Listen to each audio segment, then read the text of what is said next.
Parenting is one of the most profound and fulfilling and sacred responsibilities a person can undertake. Our lead, that's what children do. Whether you realize it or not, they follow your lead.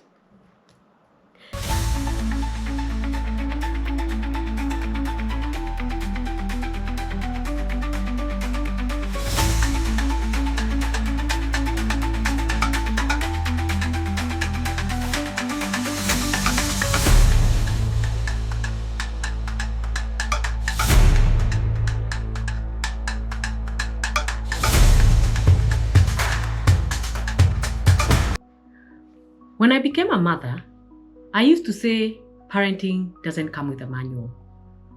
It was a sentiment echoed by so many other moms around me. A shared sigh of relief that we were all just figuring it out as we went. But let me tell you something, I was wrong, dead wrong. That lie, that comforting little myth, was sold to us so we could stumble blindly through one of the most sacred callings of our lives. It allowed us to raise our children based on guesswork, instinct, or culture, instead of the unshakable truth found in the Constitution of the Kingdom of Heaven. If we truly believe that children are a gift from God, then doesn't it make sense to consult the giver? To open the manual He's provided, the Bible, and learn how to steward these precious lives.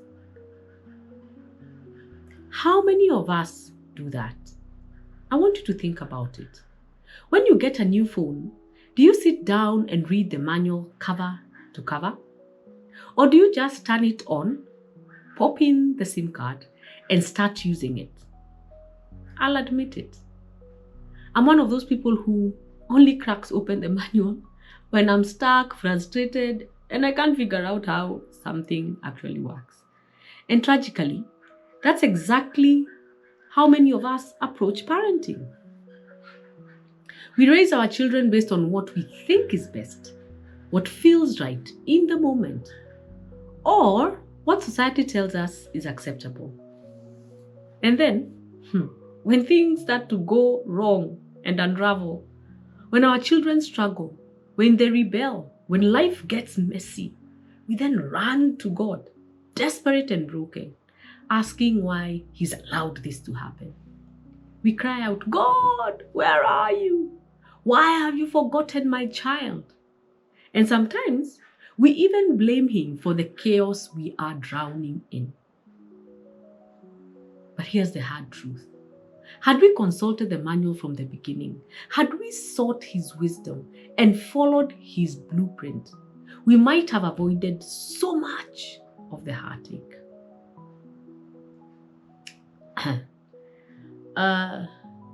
Let me ask you this. How much time do we really spend preparing to become parents? How much effort did you put into understanding the divine responsibility of raising a child before you brought one into the world? I'll be honest again. No one told me this stuff that I'm sharing with you. No one sat me down and said, "Here's how you align your parenting with God's design." Not quite. And I thank God I discovered these secrets before my very firstborn was a toddler. And I'm not here to blame anyone or complain, but I'm here to tell you what I wish someone had actually told me. Because why should you have to guess your way through one of the most important roles you'll ever have? Why? Why should you have to stumble when there's a clear path laid out for you? Now, parenting isn't a guessing game. It's a divine assignment. And the manual, it's been in your hands all along. And I want us to open it together. Parenting is one of the most profound and fulfilling and sacred responsibilities a person can undertake. It is a calling that requires wisdom, patience, and love.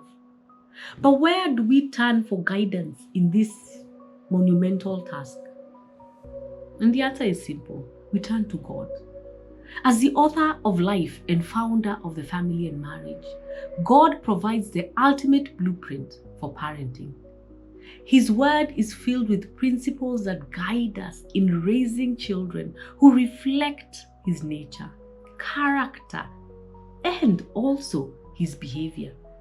When we align our parenting with His design, we step into a role that mirrors His divine purpose for humanity. Parenting is not just about providing for a child's physical needs or ensuring they have a good education. No. It's about shaping their very essence, who they are, how they think, and how they live. Now, I like to say that there are 3 foundational goals of parenting that every parent should strive to achieve. Right? 3. I want you to get a notebook and let's write. And the first goal is to reproduce your nature in your child. From the very, very beginning, God's command to humanity was to be fruitful and to multiply and to fill the earth. This was not just a call to populate the planet, but to reproduce His image and nature in humanity. As parents, our role is to see our nature reflected in our children. This is part of what it means to be the image, to be created in the image of God. Just as God created us to reflect His nature, we are called to pass on our values, our beliefs, and faith to our children. And this is a very sobering thought. What kind of nature are you reproducing in your children? Are you modeling love, patience, and kindness? Or are you passing on anger, fear, selfishness? Our children are like mirrors, reflecting back to us what they see in our lives.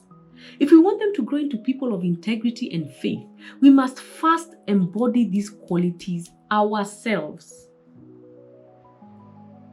The second goal, let's continue writing, is to reproduce the character of the parent in the child. Now, the word image in the Bible goes beyond physical resemblance. It speaks to the true nature and character of a thing. When God said, "Let us make man in our image and likeness," He was expressing His desire for humanity to reflect His character. That is His love, His holiness, and His righteousness. As parents, we should have the same desire for our children. Our goal should be to instill in our children the values and character traits that define us. This means teaching them to be honest, to be compassionate, and resilient. It means modeling humility, generosity, and self-control.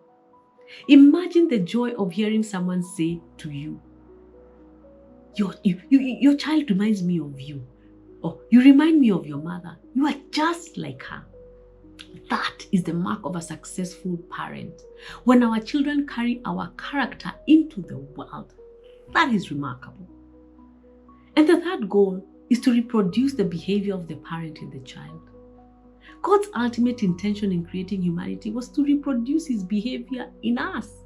He wanted us, His children, who not only looked like Him and thought like Him, but also acted like Him. As parents, we should strive for the same goal. Our children should learn to view the world and respond to life in the same way we do. This requires intentionality, a lot of intentionalities, because children grow by watching, not just by listening. And if you want them to be kind, we must show them kindness. If you want them to be courageous, you must face challenges with faith and confidence. Our behaviors, they set a standard for theirs, and they will follow our lead. That's what children do. Whether you realize it or not, they follow your lead. The relationship between Jesus Christ and His Father God is the ultimate example of perfect parenting. Jesus was the exact representation of His Father. He reflected His Father's nature, character, and behavior in every single way. He even told His disciples, "If you have seen me, you have seen the Father. This is the kind of relationship we should strive to have with our children. That they should say, if you've seen me, you've seen my mom. If you've seen me, you've seen my dad.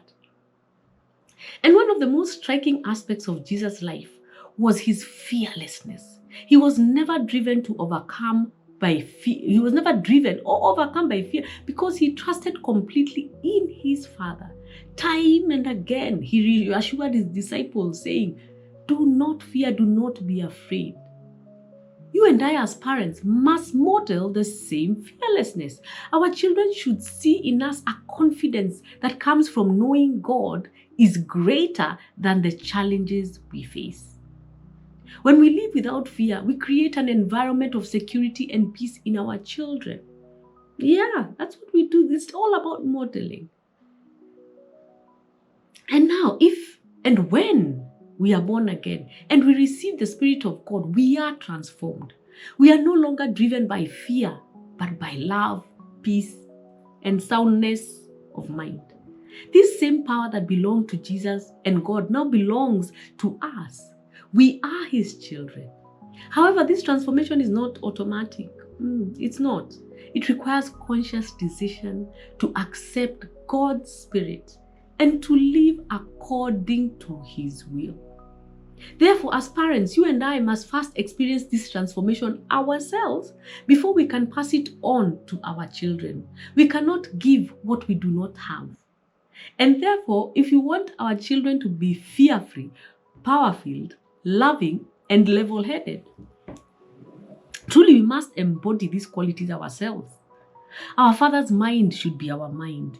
Our lives should reflect his love and his character. I want you to imagine a life without fear. Imagine the freedom, the confidence, and the peace that would come from knowing that nothing can separate you from God's love.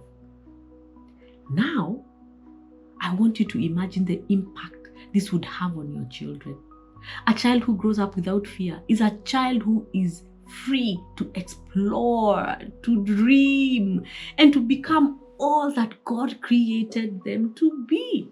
And as parents, we have the power to create this kind of environment for our children by living fearlessly ourselves. It starts with us. Parenting is not something you can say that happens by accident. It requires planning, focus, and a clear vision of the kind of person you want your child to become. Good parents do not leave the job to chance. They prepare themselves, seek wisdom, and approach parenting with purpose. This means setting goals for your child's spiritual, emotional, and moral development. It means that you need to be proactive in addressing challenges and creating a home environment that reflects these values that you talk about. Parenting is a journey, and every single step that you take should be taken with intentionality. I know that many of us carry the scars of our own upbringing. And if your parents failed to model love, character, and godly behavior, I know you may find it difficult to break free from those patterns. But it's not impossible, it is possible. By learning and applying biblical principles, you can overcome the effects of poor parenting and create a new legacy for your children. However, this does not come easy. It comes with effort and perseverance. And there will be times when it feels easier to just fall back on old habits. But you must resist the enemy and he will flee from you. With God's help, you can break negative patterns and become the parent your children or your child needs you to be. And I need you to remember this always, that every child is born with a fallen nature, inherited from Adam. And if you don't believe me, then tell me this. Who taught your child to lie? Who taught your child to steal? Who taught your child to manipulate you? Niambie, who taught them? This means they will naturally exhibit selfishness, disobedience, and other sinful behaviors. As parents, it is our responsibility to guide them towards godliness and Discipline is a key part of this process, and we don't like to discipline our children. The Bible says foolishness is bound up in the heart of a child, but the rod of correction will drive it far from him. Discipline should be done with love and consistency, always pointing the child back to God's grace and God's truth, because this is what is going to keep them sustain them. Additionally, I need you to remember that every child is parented by somebody. Kama wewe, you're not the primary influence in your child's life, I promise you someone else will influence them. This could be the nanny, a teacher, or even television programs. Children are not equipped to raise themselves. They will seek guidance from somewhere, and unless you provide it, you may not like the results. As parents, we must take responsibility for shaping our children's lives. We must be present, engaged, and intentional in our parenting. The character and behavior of our children will reflect the influence of those who parent them. Let that influence be you. And remember, parenting is a sacred calling, and it is not without its challenges. But with God's guidance, intentionality, and love, we can raise up children who reflect His image and bring glory to His name. So I want to encourage you. Remember the three foundational principles and apply them to your children, especially if you're hearing this message as a young mother. Now it is time to start implementing behavior, character, and mind. Behavior, character, and mind. You are created in the image and likeness of God. Remember that the children should reflect this from you. But first, you must be the one reflecting these characteristics for you to then be able to model these characteristics to your children. I hope this message has been a blessing to you. I know it has. God bless you.